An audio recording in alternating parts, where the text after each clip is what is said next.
자, 그러면 전통적 설교가 뭐고 또 신설교는 어떻게 태동하게 되었는지 이런 문제를 좀 생각해 보겠습니다. 읽어가면서 하겠습니다. 전통적 설교에서 새로운 설교로 이동하는 전기는 1970년이라고 해요. 1970년에 책 하나가 이제 나오는데 그게 바로 권위 없는 자처럼 as one without authority라는 책인데요.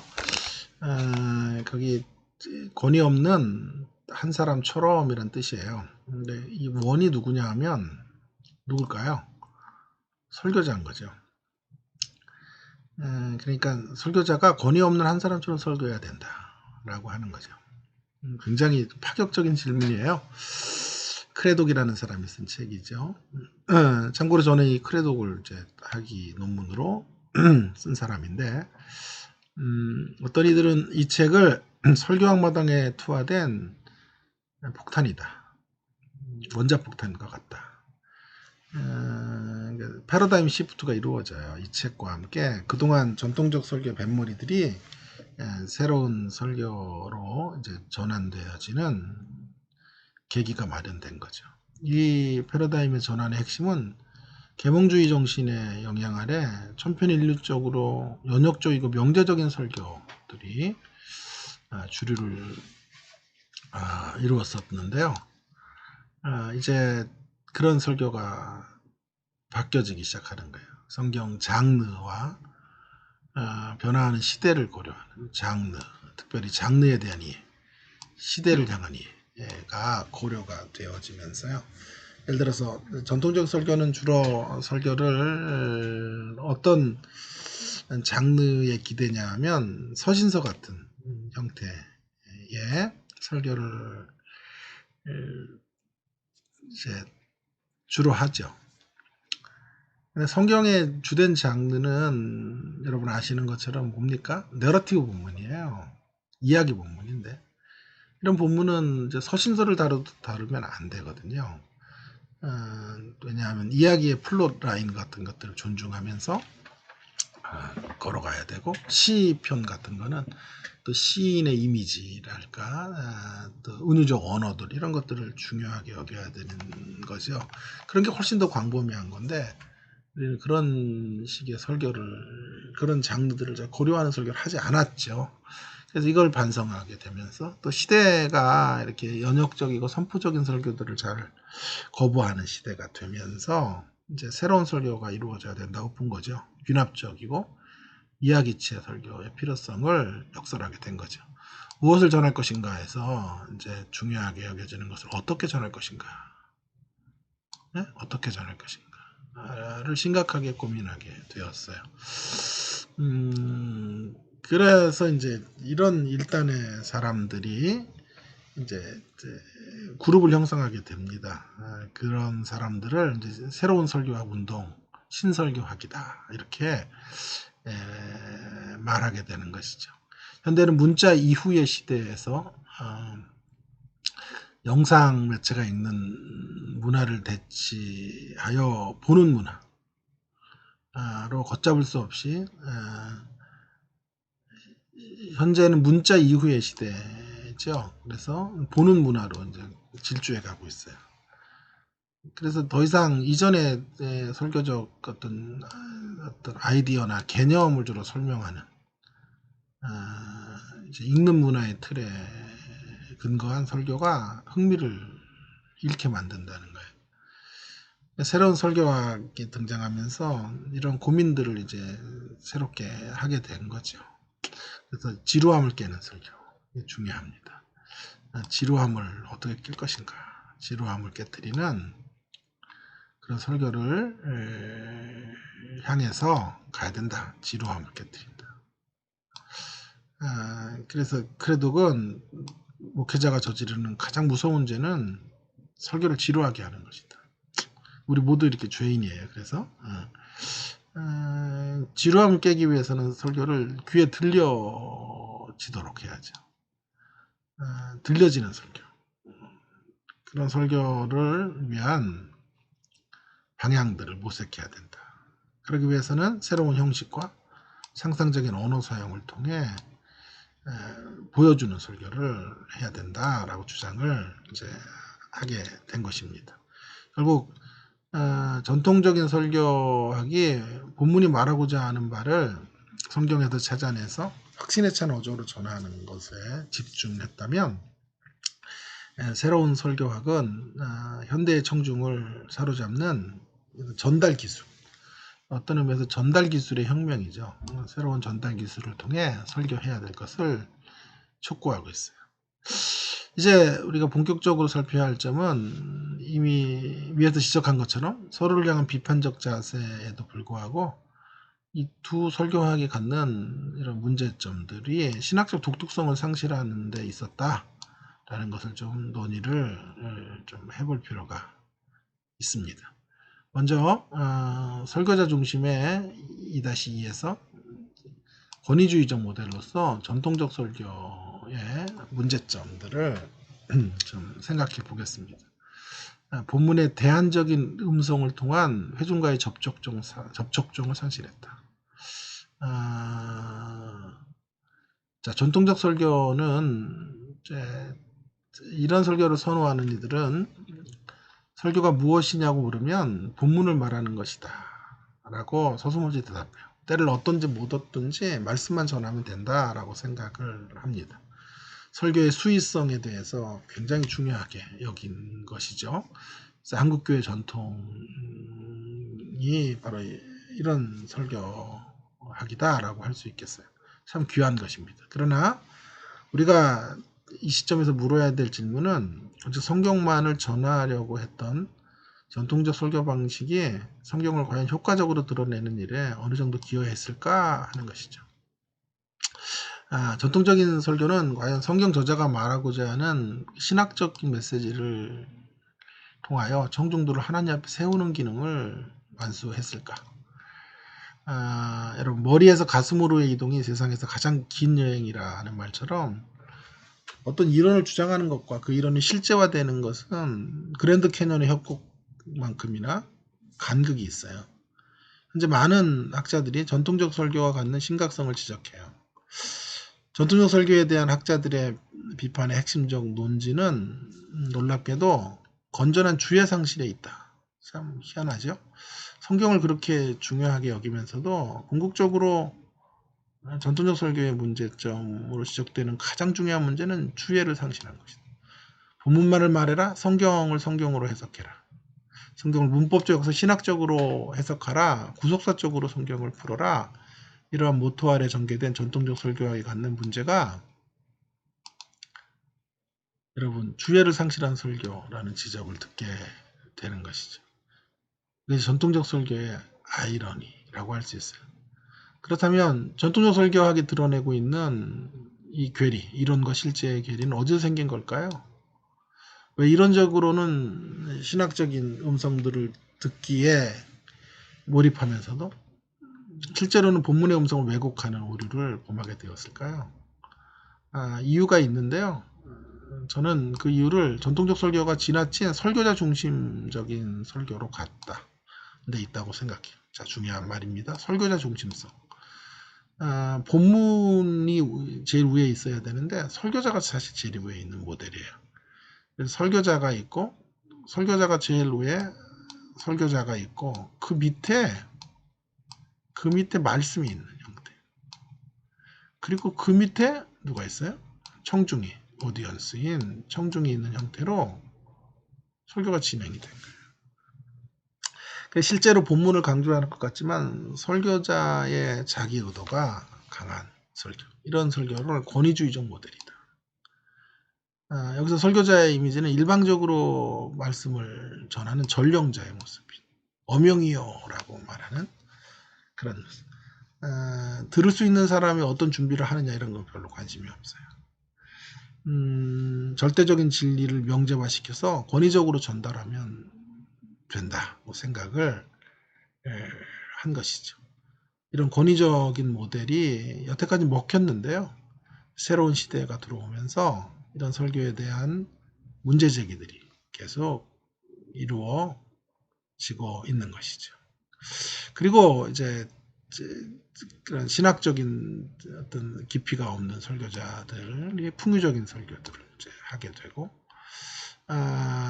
또 제목 설교 같은 것들이 매우 선한 의도였지만 이제 악한 결과들을 이제 만드는 이런 설교로 갔어요. 또 그래서 그런 제목 설교는 주로 본문 전체에서 이제 이야기들이 전개되기보다는 파편적으로 본문을 다루고 본문을 자기가 말하고 싶은 메시지를 위한 발판으로 쓰는 거죠.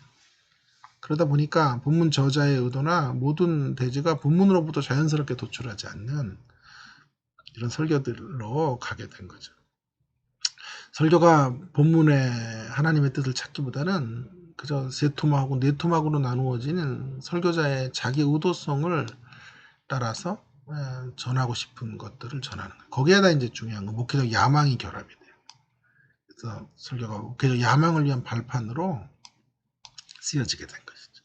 여기서 본문이 무시되고 본문의 음성은 실제로 대안적인 음성으로 본문이 전달되지 못하는 이러한 문제들이 생기게 된 것입니다. 자, 이런 이제 설교적인 모델을 반성하는 새로운 이제 논의들이 1970년 아까 생겼다 그랬죠.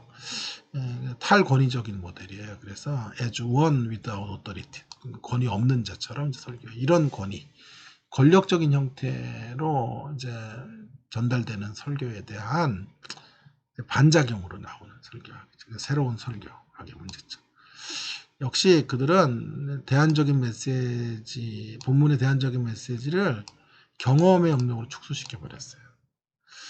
권위주의적인 모델에 대한 반발로 이들이 등장을 했던 이들은 본문의 권위 자체를 거절하려고 든 것은 아니었지만 실제적으로는 지나치게 이제 회중과의 접촉점을 고민하다가 보니까요. 어떤 반작용이 항상 그렇듯이 권위적이고 억압적인 전통의 설교들을 진부한 설교로 진단하고 흥미를 창출해 가는데 모든 이제 설교적 역량들을 쏟아붓게 된 거예요.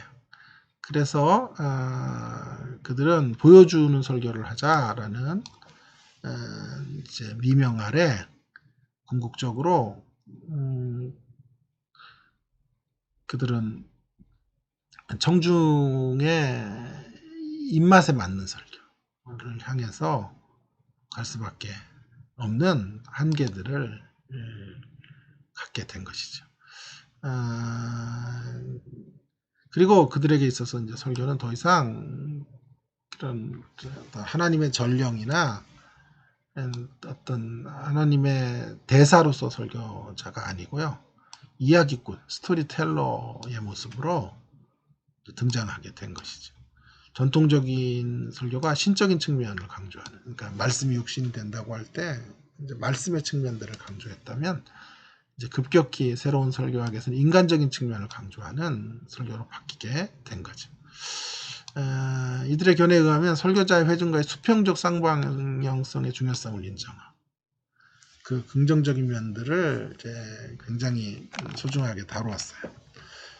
그럼에도 불구하고 놓친 것은 설교자와 하나님 간의 수직적인 쌍방향성의 흐름을 놓치게 된 것이죠. 거기서 여전히 설교 본문의 독특한 음성들을 밝혀내는 일에 실패하게 되었어요. 철저하게 본문의 대안적인 음성이 인간 공통의 경험의 이야기의 틀 안에 갇히게 되면서 설교학은 아주 죄송하게도 인간적인 메시지로 전락해 버려요. 이렇게 그동안 권위주의적 설교 모델 가운데 무시되었던 단절된 청중과의 의사소통을 재건하려는 시도들은 그리 나쁜 것은 아니에요. 좋은 것이지만 그것이 궁극적으로 설교의 또 다른 위기를 부르게 된 거죠.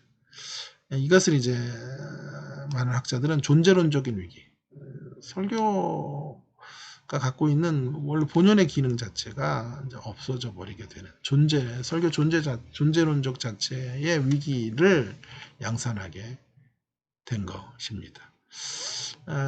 그래서 전통적인 설교를 비판하다가 너무 또 극단으로 흘러가게 된 것이죠. 자, 전 이것을 바로잡아야 된다라고 주장하는 현대설교 어디로 가야 되는가? 성육신의 신학에 근거해서 아까 제가 말씀드렸던 것처럼 걸어가야 되죠. 두 마리 토끼를 같이 잡아야 되죠.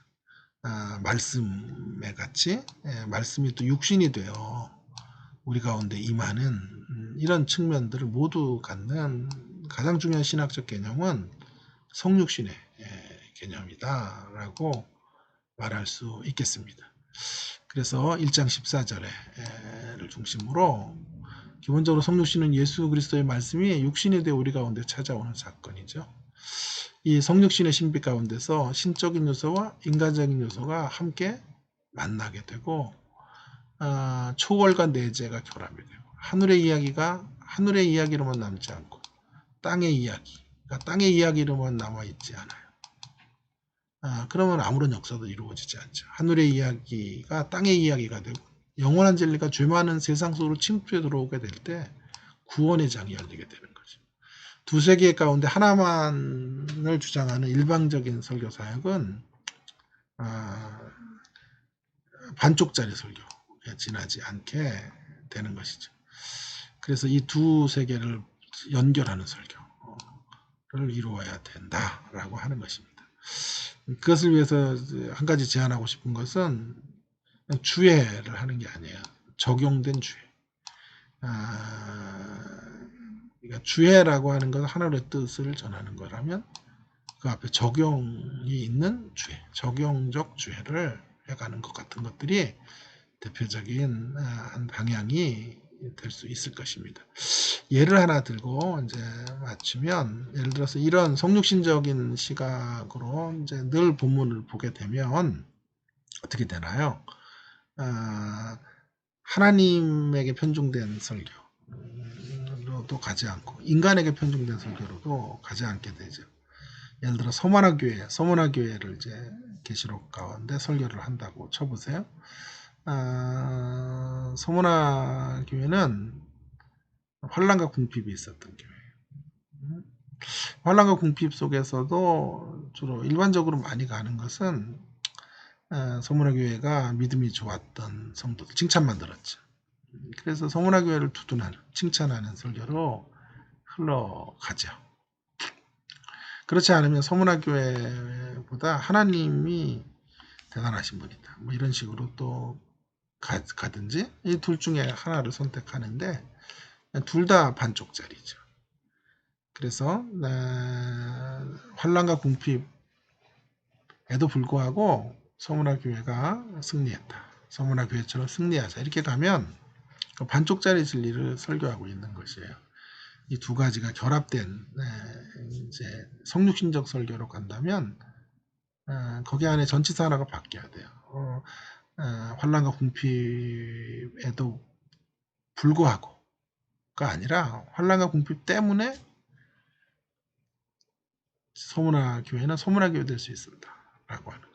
그러니까 환란과 궁핍을 주신 하나님의 역할이 필요 있고 그 안에서 그 환란과 궁핍으로 인하여 오히려 하나님 붙잡는 서문화 교회의 반응이 함께 들어와야 돼. 그래서 이 양자 중에 그 어떤 곳으로도 쏠리지 않고 함께 걸어가는. 그래서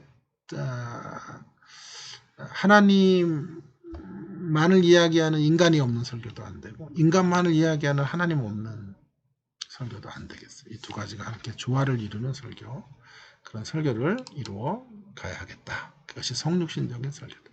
더 자세한 내용은 다음 시간에 조금 더 이야기하도록 하겠습니다. 긴 시간 동안 들어주셔서 매우 감사를 드립니다. 고맙습니다.